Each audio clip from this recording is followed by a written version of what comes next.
உன் பொண்டாட்டியும் புள்ளையா?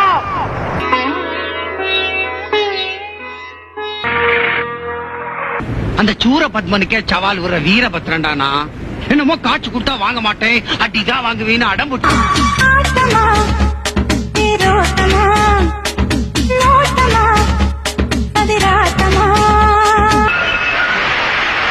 சிட்டிக்குள்ள உட்கார்ந்து தூங்கிட்டு இருக்கீங்க. ஒரு கிரிமினல் அரசாங்கத்துக்கு எதிராக காட்டுக்குள்ள போட்டி அரசாங்கம் நடத்திட்டு இருக்காங்க.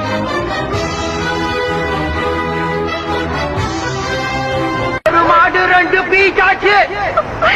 பொண்டாட்டி புள்ள 2 பேர் எத்தனை பீச் ஆவாங்க எனக்கு தெரியாது.